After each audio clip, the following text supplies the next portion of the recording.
meu nome é Victoria, eu sou estudante do terceiro ano do ensino médio e o livro que eu escolhi para participar do desafio dos 6 minutos foi O Mundo de Sofia, de Johann Gardner. O que é filosofia?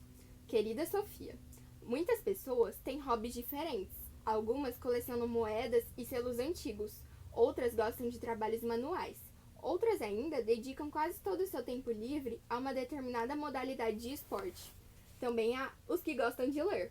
Mas os tipos de leitura também são muito diferentes. Alguns leem apenas jornais ou gibis, outros gostam de romances. Outros ainda preferem livros sobre temas diversos, como astronomia, a vida dos animais ou as novas descobertas da tecnologia. Se me interesso por cavalos ou pedras preciosas, não posso querer que todos os outros tenham o mesmo interesse. Se fico grudado na televisão assistindo a todas as transmissões de esporte, tenho que aceitar que outras pessoas achem o esporte uma chatice. Mas será que existe alguma coisa que interessa a todos? Será que existe alguma coisa que concerne a todos, não importando quem são ou onde se encontram? Sim, querida Sofia, existem questões que deveriam interessar a todas as pessoas, e é sobre tais questões que se trata esse curso. Qual é a coisa mais importante da vida? Se fazemos essa pergunta a uma pessoa de um país assolado pela fome, a resposta será a comida. Se fazemos a mesma pergunta a quem está morrendo de frio, então a resposta será o calor. E quando perguntamos a alguém que se sente sozinho e isolado, então certamente a resposta será a companhia de outras pessoas. Mas, uma vez satisfeitas todas essas necessidades, será que ainda resta alguma coisa de que todo mundo precise? Os filósofos acham que sim. Eles acham que o ser humano não vive apenas de pão. É claro que todo mundo precisa comer, e precisa também de amor e de cuidado, mas ainda há uma coisa de que todos nós precisamos. Nós temos a necessidade de descobrir quem somos e por que vivemos. Portanto, interessar-se em saber por que vivemos não é um interesse casual, como colecionar selos, por exemplo. Quem se interessa por tais questões toca um problema que vem sendo discutido pelo homem praticamente desde quando passamos a habitar este planeta.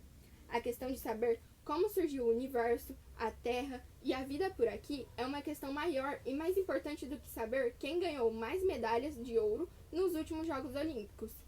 O melhor meio de aproximar da filosofia é fazer perguntas filosóficas. Como o mundo foi criado? Será que existe uma vontade ou um sentido por detrás do que ocorre? Há vida depois da morte? Como podemos responder a estas perguntas? E, principalmente, como devemos viver? Essas perguntas têm sido feitas pelas pessoas de todas as épocas. Não conhecemos nenhuma cultura que não se tenha perguntado quem é o ser humano e de onde veio o mundo. Basicamente, não há muitas perguntas filosóficas para se fazer. Já fizemos algumas das mais importantes, mas a história nos mostra diferentes respostas para cada uma dessas perguntas que estamos fazendo. É mais fácil, portanto, fazer perguntas filosóficas do que respondê-las.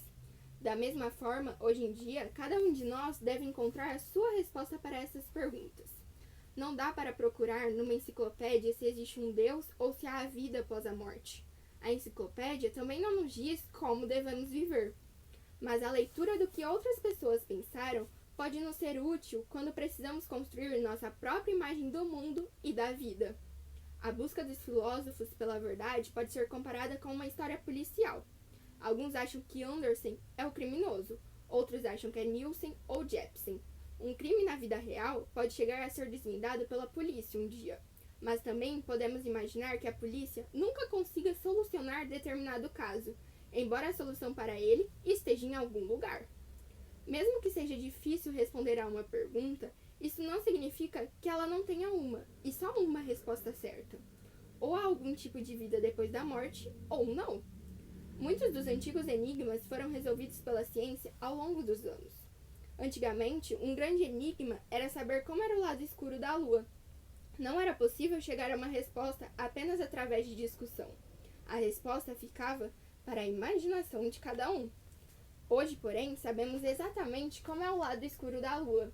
Não dá mais para acreditar que há um homem morando na Lua, nem que ela seja um grande queijo todo cheio de buracos. Um dos antigos filósofos gregos, que viveu há mais de 2000 anos, acreditava que a filosofia era fruto da capacidade do homem de se admirar com as coisas. Ele achava que, para o homem, a vida é algo tão singular que as perguntas filosóficas surgem como que espontaneamente. É como que ocorre quando assistimos a um truque de mágica. Não conseguimos entender como é possível acontecer aquilo que estamos vendo diante de nossos olhos. Então, depois de assistirmos à apresentação, nos perguntamos como é que o mágico conseguiu transformar 2 lenços de seda brancos num coelhinho vivo. Para muitas pessoas, o mundo é tão incompreensível quanto o coelhinho que o mágico tira de uma cartola, que há poucos instantes estava vazia. No caso do coelhinho, sabemos perfeitamente que o mágico nos iludiu. Quando falamos sobre o mundo, as coisas são um pouco diferentes. Sabemos que o mundo não é mentira ou ilusão, pois estamos vivendo nele, somos parte dele. No mundo, somos o coelhinho branco que é tirado da cartola. A única diferença entre nós e o coelhinho branco é que o coelhinho não sabe que está participando de um truque de mágica. Conosco é diferente, sabemos que estamos fazendo parte de algo misterioso e gostaríamos de poder explicar como tudo funciona. PS, quanto ao coelhinho branco, talvez seja melhor compará-lo com todo o universo. Nós que vivemos aqui somos os bichinhos microscópicos que vivem na base dos pelos do coelho. Mas os filósofos tentam subir da base para a ponta dos finos pelos, a fim de poder olhar bem dentro dos olhos do grande mágico. Você ainda está aí, Sofia? Vamos continuar! Espero que vocês tenham gostado. Uma boa leitura. Beijos de luz!